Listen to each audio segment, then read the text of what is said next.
स्वागत है आपका राजस्थान समाचार में। मैं हूं आपके साथ। जो बुलेटिन की शुरुआत करते हैं। बस ऑपरेटर्स एसोसिएशन राजस्थान की ओर से आज राजस्थान में प्राइवेट बसों की हड़ताल रही। प्रदेश में गांव से शहरों को जोड़ने वाली लगभग 30,000 स्टेज कैरेज बसें बंद रही। सुबह 6 बजे से ही बसों का संचालन बंद रहा और बस ऑपरेटर्स अपनी मांगों को लेकर जयपुर के सिंधी कैंप समेत पूरे प्रदेश में जगह जगह प्रदर्शन कर रहे हैं। और एसोसिएशन के महासचिव रवि प्रकाश सैनी ने बस ऑपरेटर्स की ओर से परिवहन विभाग को 24 सूत्रीय मांगे सौंपी थी, जिसमें से केवल 13 मांगे स्वीकार की गई, लेकिन उसे लेकर भी अब तक कोई आदेश जारी नहीं किया गया है। और इस बात से बस ऑपरेटर्स में रोष है। सरकार को कई बार अपनी समस्याओं से अवगत कराया गया है, लेकिन अभी तक कोई समाधान नहीं निकलने के कारण मजबूर होकर चक्का जाम हड़ताल का निर्णय लेना पड़ा।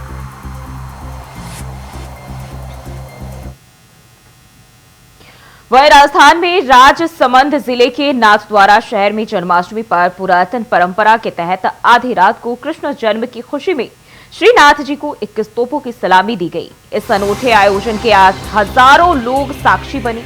एक के बाद एक तोप के धमाके होते रहे और साथ में श्रीनाथ जी और कृष्ण कन्हैया के जयकारों से वातावरण गूंज उठा।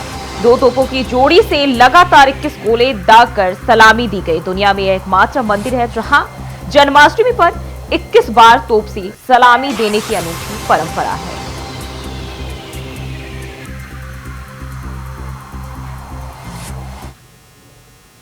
राजस्थान में इस सीजन बारिश ने 13 साल का रिकॉर्ड तोड़ दिया है। इस बार अगस्त महीने में पिछले 13 साल में सबसे ज्यादा बरसात हुई।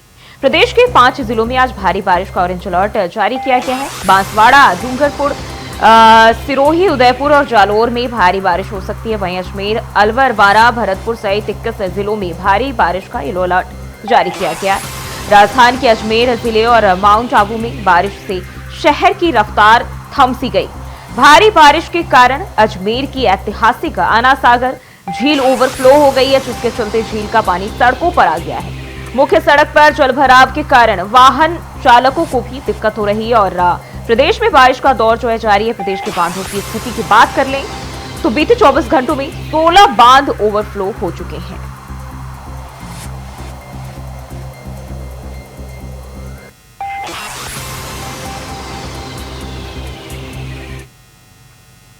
बढ़ते आगे। राजस्थान में भले ही 6 विधानसभा सीटों के उपचुनाव को लेकर तारीखों का ऐलान नहीं हुआ है, लेकिन भाजपा के बाद अब कांग्रेस भी चुनावी मोड में आ गई है। भाजपा के बड़े नेता जहां हर विधानसभा सीट पर जाकर रणनीति बना रहे हैं, वहीं कांग्रेस ने जयपुर में बैठकों का दौर शुरू कर दिया है। जयपुर कांग्रेस के वॉर रूम में प्रदेश कांग्रेस अध्यक्ष गोविंद सिंह डोटासरा की अध्यक्षता में देवली, उनियारा और खींवसर विधानसभा चुनाव को लेकर मंथन हुआ।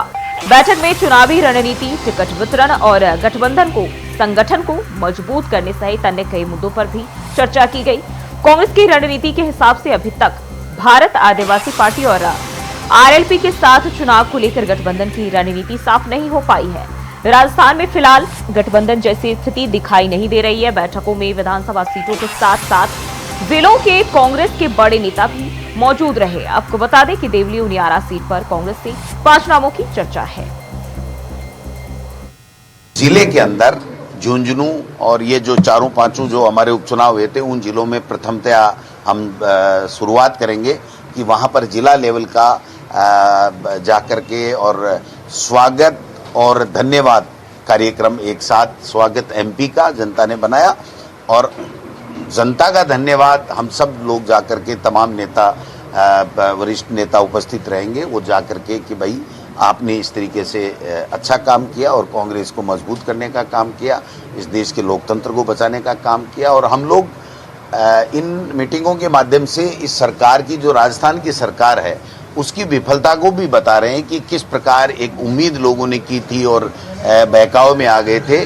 आज कुछ भी नहीं हो रहा है। किसी को पता नहीं है कि मुख्यमंत्री क्या काम करेगा, क्या निर्णय लेगा, मंत्री क्या निर्णय लेगा, नहीं लेगा, ट्रांसफर होंगे, नहीं होंगे, अधिकारियों की अदला बदली होगी, नहीं होगी, ऐसे मनमर्जी के मंत्रियों के लगेंगे, नहीं लगेंगे, किसकी चलेगी, किसकी नहीं चलेगी, कार्यकर्ता किसके पास जाएं, किसके पास नहीं जाएं। ये जो हालात बने हुए हैं और पूरा का पूरा हर वर्ग त्रस्त है कि भाई पता ही नहीं चल रहा है कि ये सरकार चला कौन रहा है, इसमें काम कौन करेगा और कब से ये काम करना शुरुआत करेंगे। तो मैं समझता हूँ ये सारी की सारी चीजें हम लोग फील्ड में इन कार्यकर्ताओं और नेताओं के माध्यम से भेजने का काम। और कैबिनेट मंत्री राज्यवर्धन सिंह राठौर ने छोटवाड़ा विधानसभा में ड्रेनेज सिस्टम पर एक्शन प्लान बनाया है। राज्यवर्धन सिंह राठौर ने सोशल मीडिया पर वीडियो जारी किया और उन्होंने कहा कि पूरे छोटवाड़ा में एक इंच का सर्वे किया जाएगा। जो काम 50 साल में हुआ वो 5 साल में पूरा होगा।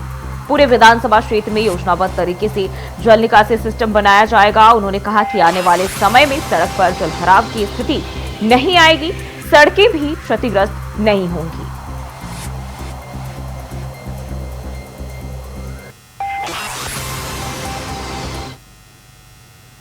और वहीं बढ़ते आगे, प्रदेश के मुख्यमंत्री भजनलाल शर्मा आज सीकर की सांगलिया धुनी पर हैं और दरअसल सांगलिया धुनी में बाबा खीवादास महाराज की पुण्यतिथि के मौके पर 2 दिवसीय कार्यक्रम चल रहा है, जिसके दूसरे दिन आज मुख्यमंत्री भजनलाल शर्मा यहां शिरकत करने के लिए पहुंचे। और आपको बता दें कि पिछले साल प्रदेश के पूर्व मुख्यमंत्री अशोक गहलोत भी यहां आए थे।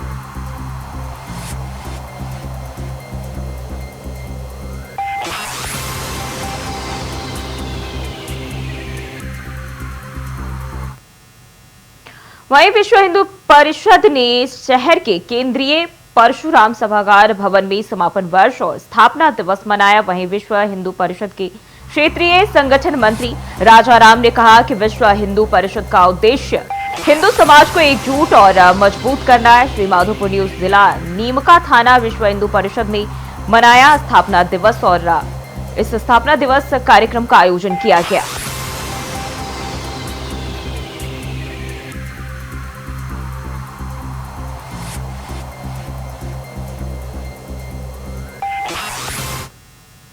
और खबरों में बढ़ते आगे, खबर धौलपुर से है। बिशनगिरी मेले से लौट रहे यात्रियों से भरा ट्रैक्टर ट्रॉली पलटा। स्टीयरिंग फेल होने की वजह से यह हादसा हुआ, जहां बिशनगिरी धाम से लौट रहे थे यात्री और इस दौरान 3 लोगों की मौके पर ही मौत हो गई।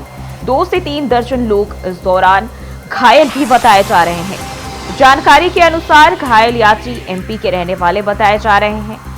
पुलिस ने घायलों को एम्बुलेंस की मदद से बाड़ी अस्पताल पहुंचाया है। Karauli Dholpur road national highway 11B बाड़ी के पास की घटना बताई जा रही है।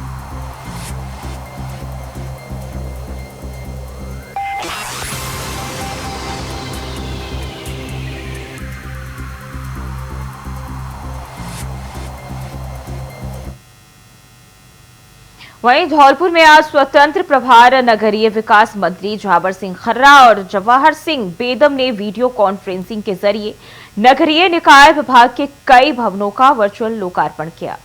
इस मौके पर अधिकारियों के साथ बीजेपी के कई नेता मौजूद रहे। नगरीय निकाय विभाग के भवनों का लोकार्पण वीडियो कॉन्फ्रेंसिंग के जरिए किया गया। लोकार्पण अधिकारियों के साथ जो इस दौरान बीजेपी के कई नेता भी शामिल हुए।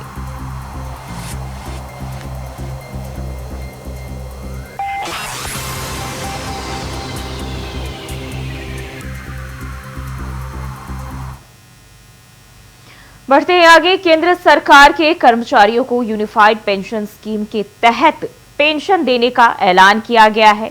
बीकानेर मंडल रेलवे प्रबंधक डॉक्टर आशीष कुमार ने आज प्रेस कॉन्फ्रेंस में इस योजना की विस्तार से जानकारी दी। उन्होंने कहा कि सिर्फ रेल कर्मचारियों को ही नहीं बल्कि 23 केंद्रीय कर्मचारियों को यूपीएस का लाभ मिलेगा और इसमें रेल कर्मचारी भी शामिल हैं। उन्होंने कहा कि यह स्कीम पुरानी पेंशन स्कीम से भी बेहतर है। साथ ही उन्होंने कहा कि पुराने पेंशन स्कीम में कम से कम 20 साल की सरकारी नौकरी करने वालों को ही पेंशन मिल पाती थी, जबकि इस नए स्कीम में 10 साल तक की नौकरी करने वालों को भी पेंशन मिलेगी। इसके अलावा कर्मचारियों की मौत हो जाने पर इस पेंशन की 60% राशि परिवार को दी जाएगी।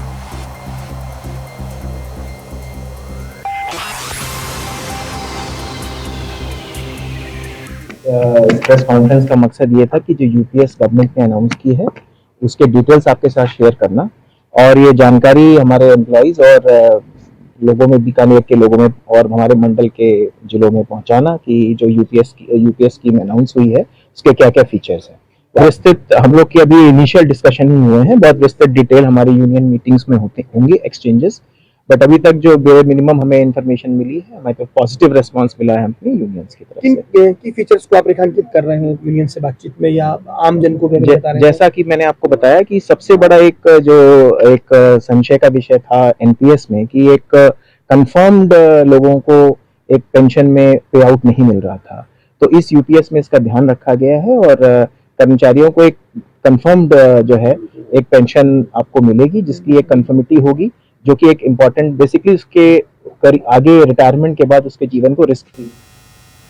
वहीं उदयपुर वाटी नीमका थाना उदयपुर वाटी में जन्माष्टमी के मौके पर मटकी फोड़ प्रतियोगिता का आयोजन किया गया, जिसमें उदयपुर वाटी की श्याम टीम विजेता रही। वहीं विजेता टीम को 7100 तो उप विजेता एबीवीपी टीम को 4100 रुपए का इनाम दिया गया।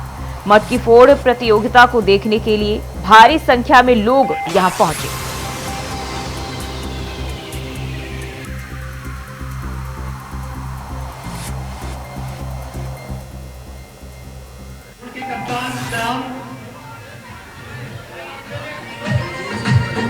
से मेरा निवेदन है कि सभी को माला बनाकर उनका स्वागत करें।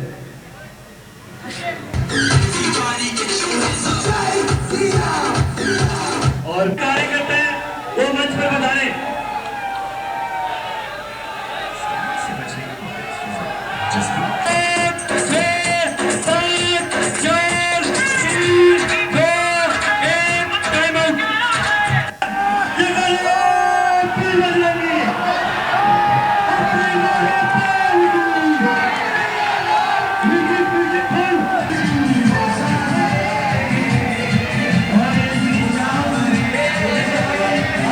बना चुकी है उनके कप्तान नाम। और बढ़ते हैं आगे, खबर अजमेर जिले के नसीराबाद शहर से है, जहां शहर में कृष्ण जन्माष्टमी का पर्व बड़े ही धूमधाम और हर्षोल्लास के साथ मनाया गया। जन्माष्टमी के पर्व पर मंदिरों को दुल्हन की तरह सजाया गया। वहीं शहर के विभिन्न मंदिरों में से एक से बढ़कर एक जो है झांकियां सजाई गई। आपको बता दें कि बिहारी जी रोड स्थित शहर के सबसे प्राचीनतम बिहारी जी मंदिर में कृष्ण जन्मोत्सव का पर्व बड़े ही धूमधाम के साथ मनाया गया।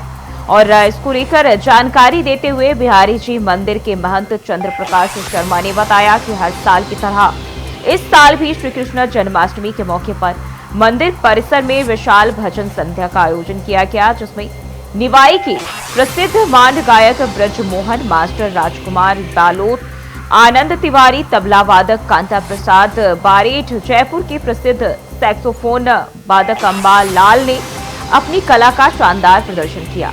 वहीं अजमेर एवं नसीराबाद के भजन गायक सरदार अमर सिंह, रंजीत राव, रमेश दमानी ने भी एक से बढ़कर एक कुंज बिहारी के भजनों की प्रस्तुति देकर श्रोतागणों का मन जो है वो मोह लिया। तो भजन संध्या के पश्चात भक्तों ने बिहारी जी की आरती करके प्रसाद वितरित कार्यक्रम भी किया।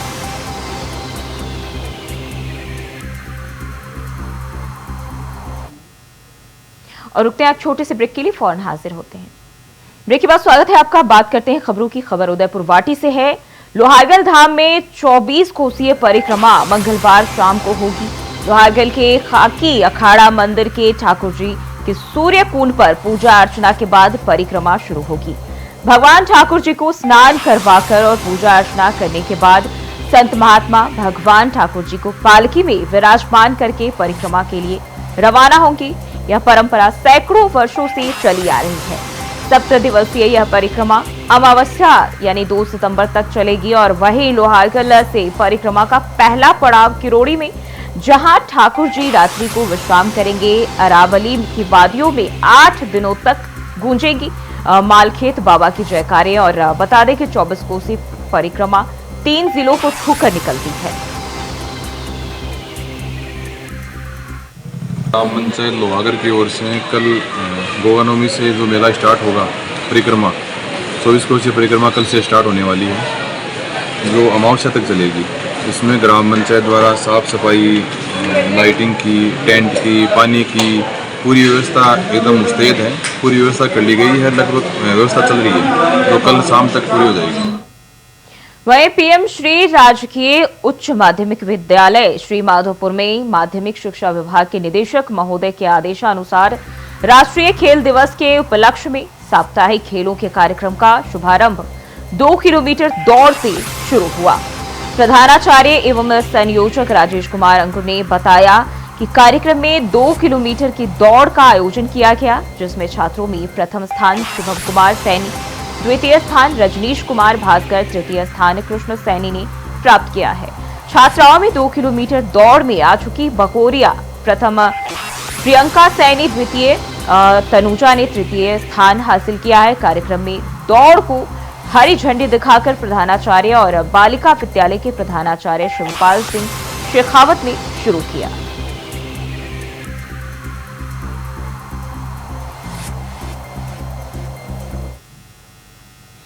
बढ़ते हैं आगे। तहसील मुख्यालय के दिहोद खालसा के चिंताहरण महादेव मंदिर परिसर में राजस्थान समग्र भील वर्ग आरक्षण मंच छिपा बरौद की बैठक आयोजित हुई। इस बैठक में सुप्रीम कोर्ट के निर्णय का भील समाज ने समर्थन किया और एसटी आरक्षण के वर्गीकरण की मांग उठाई। प्रदेश उपाध्यक्ष हरिशंकर भील ने संयुक्त रूप से कहा कि अनुसूचित जनजाति आरक्षण को प्रदेश में 3 भागों में बांटा जाए। अनुसूचित जनजाति आरक्षण को मीना जनजाति, टीएसपी क्षेत्र के आदिवासी एवं गैर टीएसपी क्षेत्र के गैर मीना आदिवासी 3 भागों में बांट दिए जाए।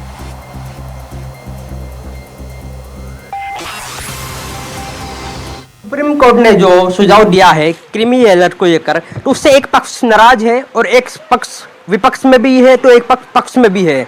ऐसा ही यहाँ पर भील समाज और केठोड़ समाज के व्यक्ति बैठे हुए हैं। इनकी आज बैठक है जो क्रीमी लेयर को लेकर पक्ष में है। हम सीधे जोड़ते हैं सर, किस प्रकार से आप क्रीमी लेयर जो अभी सुझाव दिया है उसको देखते हैं? जी सर, मैं हरिशंकर भील, प्रांतीय महासचिव। आज जो सुप्रीम कोर्ट ने फैसला दिया है, निर्णय करा है, वो गरीबों के लिए बहुत ऐतिहासिक है। आज 75 साल से हमारा भील समाज, केतोड़ी समाज, शहरिया समाज 12 कैटेगरी है इसमें, तो इनको आज तक कुछ नहीं मिला और जो भी मिला जो एक तरफा मीणा समाज को गया है। आईएएस अधिकारी, बड़े बड़े पदों पे मीणा समाज रहा है। गरीबों को तो आज भी 0% पे मिल रहा है। तो मेरा कहने का मतलब ये है कि सुप्रीम कोर्ट को धन्यवाद है, सुप्रीम कोर्ट का समर्थन करते हैं। राज्य सरकार से ये निवेदन करते हैं कि जल्दी से जल्दी इस फैसले को लागू करें। गरीबों का बच्चा बच्ची की दुआ आपको मिलेगी। सर यहाँ मौजूद सर, क्या कहना चाहेंगे, किस प्रकार से आप देख रहे हैं? जी, जो सुप्रीम कोर्ट ने जो फैसला दिया है एसटी और एससी कैटेगरी के लिए, जो कोटे में कोटा वर्गीकरण के लिए, उसमें जो निम्न समाज है जैसे भील है, गरासिया है, कथोड़ी है और भी कई जाति है जो कि आज दिन तक इस आरक्षण से वंचित रही है, और इन गरीबों के लिए, इनके हक के लिए हम इस फैसले का स्वागत करते हैं और राज्य सरकार से ये हम आशा करते हैं और विनम्र निवेदन करते हैं कि इसको शीघ्र अतिशीघ्र लागू करें। और भी हमारे सर राजस्थान भील समाज विकास समिति विगत कई वर्षों से इस मामले को जूझ रही है। काफ़ी वर्षों से अधिवेशन किए, काफ़ी हमने धरने दिए, काफ़ी सभाएं बुलाई, लेकिन आज तक भील समाज को कोई तरह का फैसला और कोई तरह का सरकार ने और प्रशासन ने हमारे हित में कोई फैसला नहीं किया। इसके चलते हुए हमने आरक्षण की मांगें पहले भी कई बार उठा दी चुकी है, लेकिन सरकार के दबदबाव में आकर, नेताओं की कूटनीतियों के कारण हम गरीब पक्ष के लोगों को आज तक अग्रिम दौर में उन्होंने नहीं लिया। इस कारण में हमने यही फैसला किया है कि जो कोर्ट 7 जजों के बेंच के जो फैसला हुआ है उसमें हम वाकई वो हमारे लिए एक वरदान साबित हुआ है। स्पेशल कोटे में से कोटा छाटने के बाद में इन लोगों का जो सत्यापन सामने आएगा उससे हम लोग संतुष्ट हैं। और 12% आरक्षण में से हम हमारे 6% आरक्षण को अलग से जो हमारा मिशन है वो इसी बात को लेकर है। और आज जो सभाएं बुलाई गई वो भी इसी बात को लेकर 28 तारीख को संपूर्ण राजस्थान में डिस्ट्रिक्ट लेवल पर सब एक साथ धरना दिया जाएगा। आप कहीं ना कहीं देख सकते हैं यहाँ पर केठोड़ी एवं भी समाज के कहीं तमाम सदस्य यहाँ पर मौजूद हैं और कहीं ना कहीं क्रीमी लेयर एवं आरक्षण वर्गीकरण को लेकर ये कुछ नजर आ रहे हैं, ये क्रीमी लेयर को पक्ष में नजर आ रहे हैं। इंडिया वॉइस के लिए क्रिस जायसवाल की रिपोर्ट छिपोड़ो से। और वहीं खबर डीग से है, जहां जन्माष्टमी का पर्व बड़े ही हर्षोल्लास और धूमधाम से मनाया गया, जहां नंद की आनंद भयो, जय कन्हैया लाल की जयकारे सुनाई दिए। वहीं इस पावन अवसर पर डीग जिले में श्री कृष्ण जन्माष्टमी की धूम रही। मंदिरों में विधि विधान से पूजा अर्चना की गई और उपवास भी रखा गया। वहीं घरों और मंदिरों को फूल और गुब्बारों से सजाया गया। शहर के राधा वल्लभ नारायण भगवान और राधा कृष्ण मंदिर सहित जिले के प्रमुख मंदिरों में कृष्ण जन्मोत्सव मनाया गया। इधर ग्रामीण इलाकों में भी श्री कृष्ण जन्माष्टमी के पर्व पर कार्यक्रम आयोजित हुए और जहां छोटे छोटे बच्चों को भगवान श्री कृष्ण बलदाऊ और राधा कृष्ण के रूप में झांकियां सजाकर गांव के प्रमुख मार्गों से निकाला गया।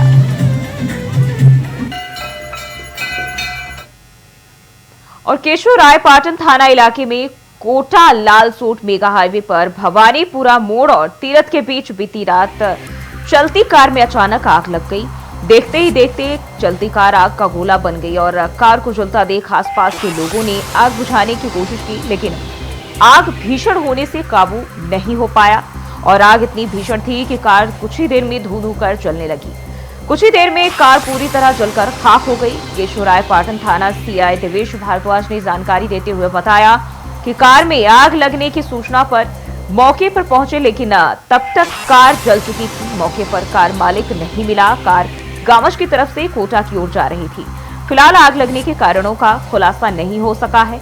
शुरुआती जांच में आग लगने का कारण शॉर्ट सर्किट माना जा रहा है। वहीं कार में सवार लोगों ने कूदकर अपनी जान बचाई। हालांकि आग लगने के बाद कुछ समय के लिए कोटा लालसोट मेगा हाईवे पर वाहनों की रफ्तार थमी रही।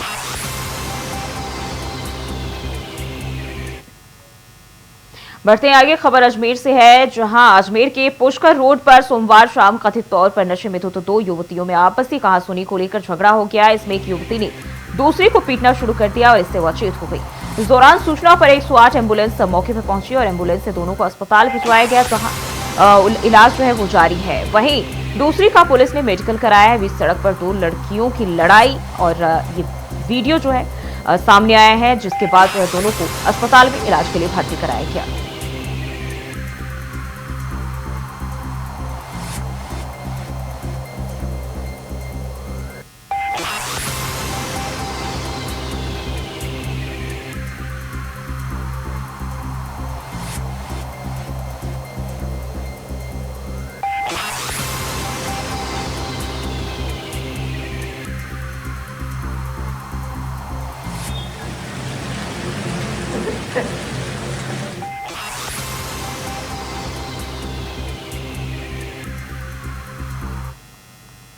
बढ़ते आगे, खबर अलवर से है, जहां राजस्थान के अलवर जिले में सोमवार की सुबह टेम्पो और पिकअप के पलटने से करीब 39 मजदूर घायल हो गए। यह हादसा हरसौली कस्बे के पास कोमपुर में सैयद बाबा की मजार के सामने हुआ। जानकारी के मुताबिक सभी मजदूर प्याज बुआई के लिए जा रहे थे और वहीं दोनों वाहन तेज रफ्तार में एक दूसरे से आगे निकलने के चक्कर में पलट गए।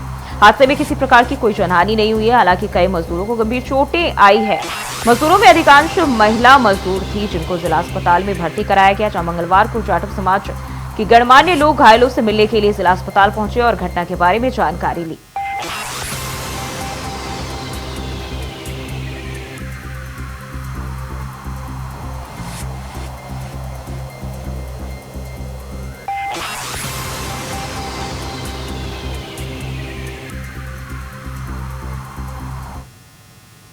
और वहीं अलवर से ही जानकारी सामने आ रही, जहां अलवर के जिला अस्पताल में देर रात बच्ची की मौत हो जाने पर परिजनों ने हंगामा खड़ा कर दिया। परिजनों ने डॉक्टर की लापरवाही से मौत होने का आरोप लगाया है। वहीं हंगामे की सूचना पर पहुंची पुलिस ने परिजनों को समझाकर मामला शांत कराया और बच्ची का शव परिजनों को सौंप दिया।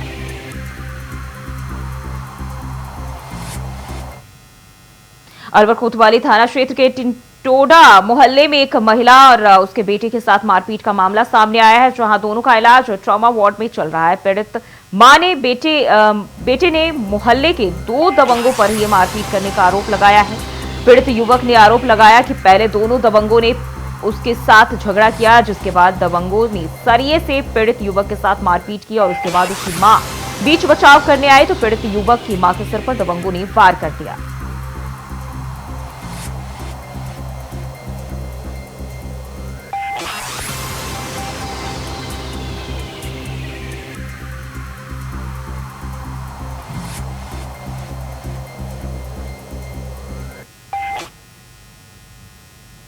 और अलवर सदर थाना अंतर्गत दादर महुआ के समीप एक बुजुर्ग व्यक्ति की ट्रेन से नीचे गिर गया और जिससे उसकी मौके पर ही मौत हो गई। इसके बाद पुलिस मौके पर पहुंची और बुजुर्ग के शव को जिला अस्पताल की मोर्चरी में रखवाया, जहां बुजुर्ग व्यक्ति का शव उसका पोस्टमार्टम कराकर परिजनों को सौंप दिया गया। मृतक बुजुर्ग के बेटे कमलेश ने बताया कि उसके पिता महेंद्र उनके साथ योगा एक्सप्रेस ट्रेन में बैठकर हरिद्वार जा रहे थे और तभी रात को बाथरूम के लिए निकले और अचानक पैर स्लिप हो गया, जिससे वह ट्रेन के नीचे गिर गया और मौके पर ही उनकी मौत हो गई। इसके बाद पुलिस ने मौके पर पहुंचकर एम्बुलेंस के जरिए बुजुर्ग के शव को जिला अस्पताल की मोर्चरी में पहुंचाया, जहां उनका पोस्टमार्टम कराकर शव परिजनों को सौंप दिया गया।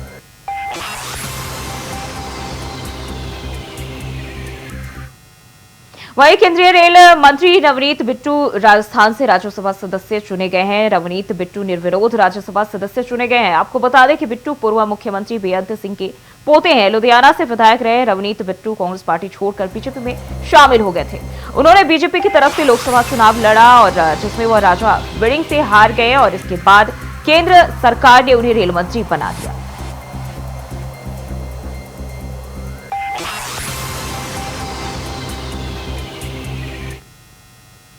राजस्थान समाचार में फिलहाल के लिए बस इतना ही। खबरों के लिए बने रहिए इंडिया वॉइस के साथ।